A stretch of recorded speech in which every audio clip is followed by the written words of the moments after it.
All right, for the benefit of the public joining us, Ottawa City Pour ceux Council qui has sont met avec nous, nous avons eu une rencontre à caméra en vertu de notre paragraphe 13 IE lorsqu'il y a des différends à discuter à huis clos, principalement lorsque nous recevons des conseils de nos avocats tout en maintenant le secret professionnel. Nous avons eu des mises à jour concernant les aspects juridiques. Il n'y a pas eu de vote à part les motions procédurales et des directives au personnel. Reprenons où nous en étions. Nous étions rendus à l'article point numéro 20. Est-ce adopté? Motion pour adoption de rapport.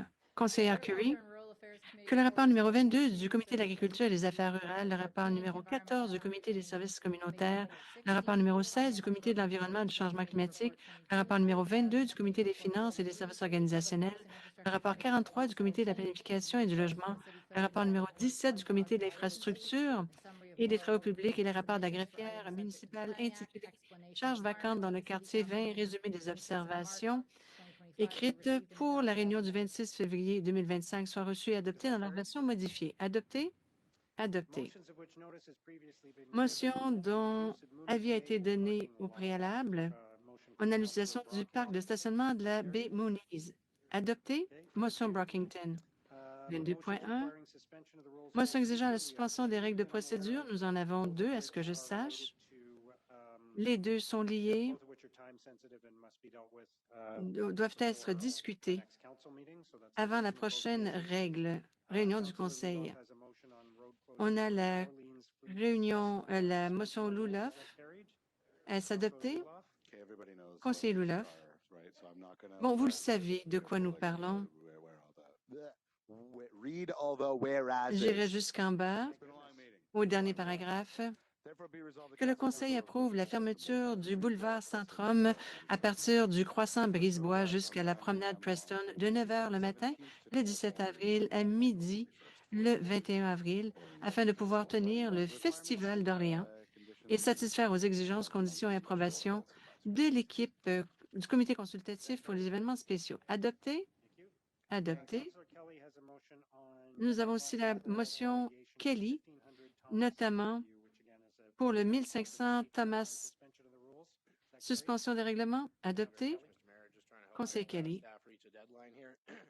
Justement, nous devons respecter certains délais, étant donné que le personnel a l'autorité afin de procéder aux exemptions lorsqu'il y a des pauses, attendu que le Conseil a délégué le pouvoir de traiter les exemptions de contrôle pour les lots dans les périodes où il y a une pause, attendu que nous avons le règlement municipal 2021-253 visant à désigner un certain terrain privé sur le plan 4M 1683 et que le règlement 2021 du 353 est expiré. Nous devons avoir une réponse d'ici le 31 mars et nous ne pourrons pas aller si jamais nous n'adoptons pas un règlement d'exemption de contrôle. Les articles 9, 10, 11 et 23.1 permettent à la Ville de déléguer des pouvoirs. Par conséquent, il est résolu que le Conseil approuve la chose suivante. Déléguer au directeur des services d'urbanisme, des services de la planification, du développement et de la construction, le pouvoir d'adopter un règlement d'exemption du contrôle des parties de l'eau, conformément à l'article 50 de la Loi sur l'aménagement du territoire, en ce qui concerne le dossier d'urbanisme des 07-08-24-0036 du 1500 chemin Thomas Argue pour la période du 26 mars 2025 au 1er mars avril 2025. Cette autorité est subordonnée à l'accord du conseil de quartier. Merci, Monsieur le maire. Merci. Adopté.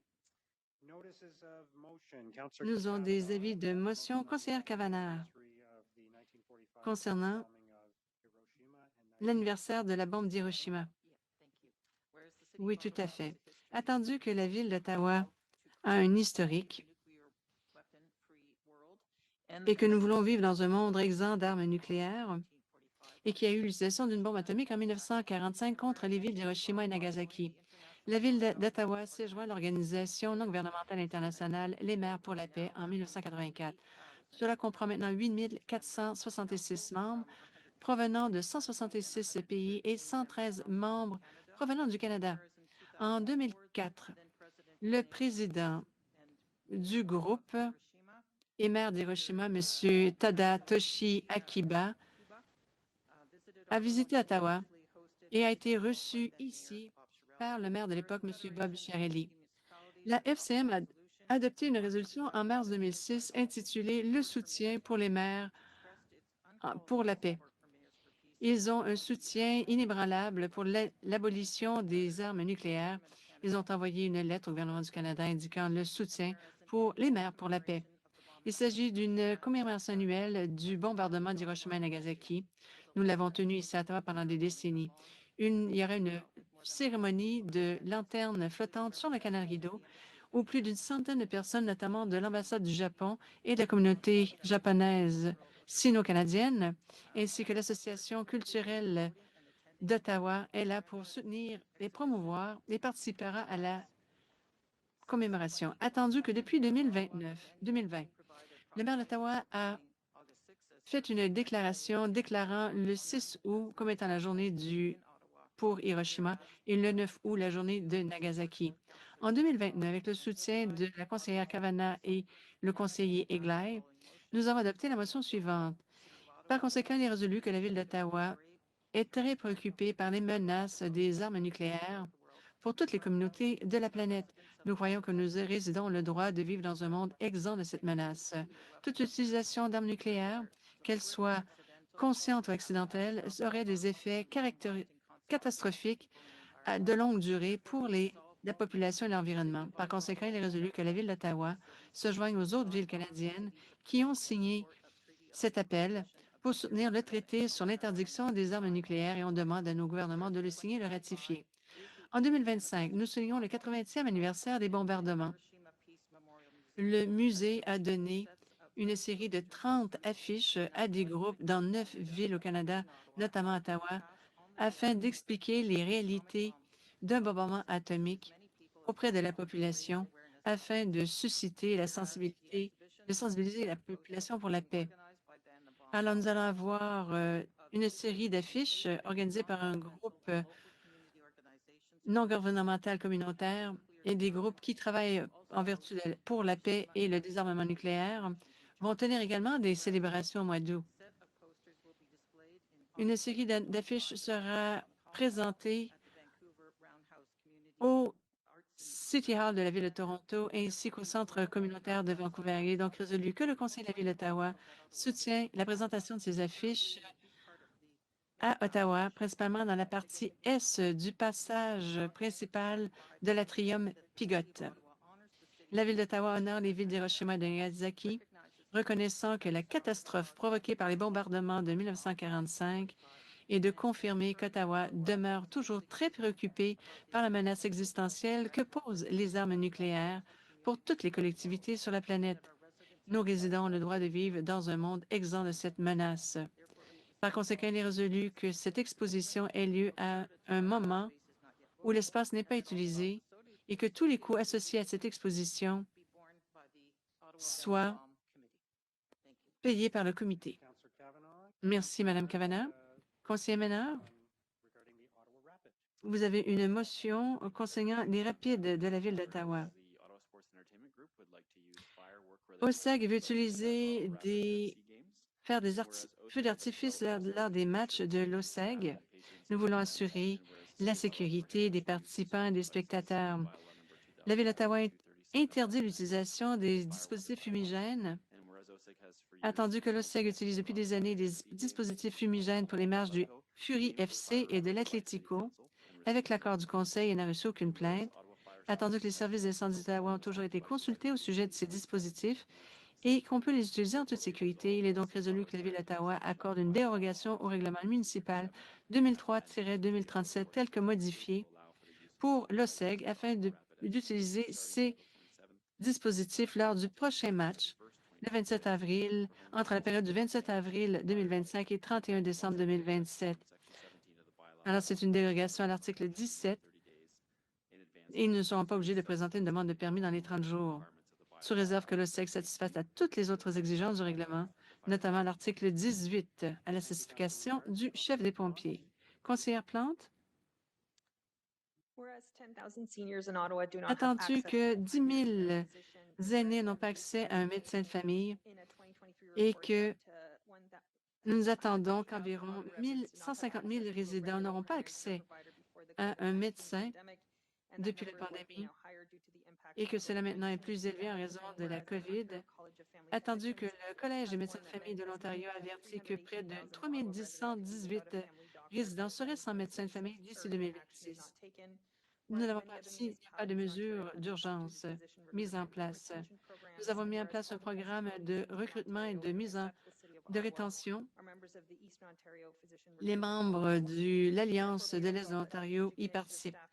L'initiative stratégique devrait être prise, comme on le voit dans les autres municipalités de l'Ontario, afin de combler la pénurie de médecins de famille, de discuter avec l'Alliance de l'Est de l'Ontario, de même qu'avec l'association professionnelle ainsi que d'autres divisions, et de présenter un rapport d'ici le troisième trimestre 2025 concernant les recommandations à court et long terme pour le recrutement et le maintien en poste.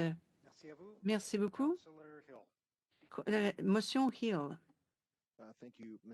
Merci beaucoup, Monsieur le maire. Attendu que il y a eu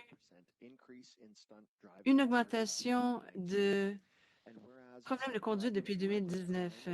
Il s'agit d'un crime qui met le conducteur et les utilisateurs en danger. Cela perturbe les communautés. Souvent, c'est en plein milieu de la nuit. Les vols de véhicules demeurent encore une préoccupation pour les résidents d'Ottawa. Il y a eu 1705 véhicules volés en 2024 et 309 incidents de vol de véhicules lors du premier trimestre de 2025. Attendu que de nouvelles technologies sont disponibles pour lutter contre les courses de cascade, l'identification des infractions sonores liées aux échappements, les services de police d'Ottawa et la Commission des services continuent de stabiliser leur personnel et on demande au Collège de police de l'Ontario que toutes les nouvelles recrues peuvent satisfaire aux exigences de formation sans délai. Ottawa est une communauté extraordinaire. Les résidents ont besoin d'une protection législative afin de garantir la sécurité de nos rues. Par conséquent, il est résolu que la maire écrive une lettre au solliciteur général lui demandant d'explorer les solutions pour lutter contre les crimes liés aux véhicules qui pourraient inclure sans limiter l'une ou l'autre des propositions suivantes. Un projet de loi pour permettre aux services de police régionaux d'utiliser une technologie de détection sonore pour cibler avec précision les modifications illégales des échappements et de renforcer la législation pertinente pour que les crimes de vol de voitures, principalement des personnes ayant plusieurs infractions, et que le renforcement du code de la route pour les courses en cascade, en particulier pour les personnes ayant commis de multiples infractions, et la présentation program modeled after the Alberta and Saskatchewan regimes to crack down on the sale of stolen vehicles within Ontario. Mr. Mayor. Thank you, Councillor Hill. Councillor Johnson. Thank you, Mr. Mayor. And thank you for seconding this. So whereas B'nai B'rith Canada is the country's oldest human rights organization and a key voice of Canada's Jewish community.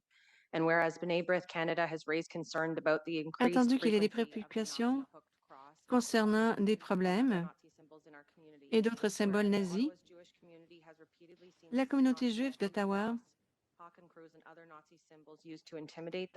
voit qu'il y a plusieurs autres symboles pour intimider les gens, afin de s'assurer que les graffitis, notamment les symboles, soient retirés. D'autres pays comme l'Australie, la France, le Brésil, la Hongrie et autres, la Russie et l'Ukraine ont interdit ces symboles en public, attendu que le Canada demande au gouvernement fédéral de mettre en place des lois pour interdire certains symboles nazis. Whitby, Pickering et Durham ont déjà passé des motions adoptant cette interdiction.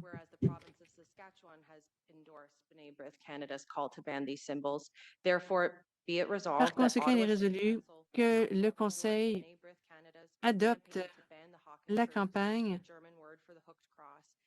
pour bannir cette croix et d'autres symboles au Canada. Il est autrement résolu de rédiger une lettre au Premier ministre du Canada, au ministre de la Justice et à d'autres. Une copie de cette résolution devrait être fournie à la FCM afin qu'ils en tiennent compte lors de l'élaboration de leur politique. Merci. Conseillère Johnson. Nous avons aussi une demande pour la présentation d'un rapport de conformité. Motion pour la présentation de règlements. Que les règlements soient adoptés. Adoptés. Confirmation des règlements. Monsieur Curry. Le règlement suivant soit lui adopté. Le règlement ratifiant les délibérations du Conseil du 26 mars 2025. Adopté. Y a-t-il des demandes de renseignement? Conseiller Brockington. Oui, Monsieur le maire. Le 16 mars 2025, il y a eu une fonte rapide avec beaucoup d'eau importante. Il y a eu des inondations partout dans la ville. À Carleton, l'eau de la section ouest de la ferme expérimentale est sortie de son lit sur l'avenue Kingston et plusieurs maisons ont été endommagées à Kingstonville et Trenton, ainsi que des problèmes avec le stationnement de Fisher Estate. Il y a plus d'une question. D'une part, quelles sont les responsabilités juridiques de Agroalimentaire Canada lorsqu'il y a de l'eau de surface dans les propriétés et lorsque cela déborde sur une propriété privée? Est-ce que la calvette immédiatement à l'est du 1170 avenue Kingston est assez importante afin de pouvoir absorber les volumes? Alors, il faudra vérifier s'il y a des obstructions. Question numéro 3.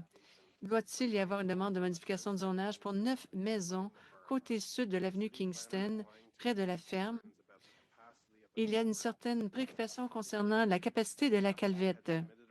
Les demandeurs ont soumis un rapport avec tous les détails concernant les eaux de ruissellement.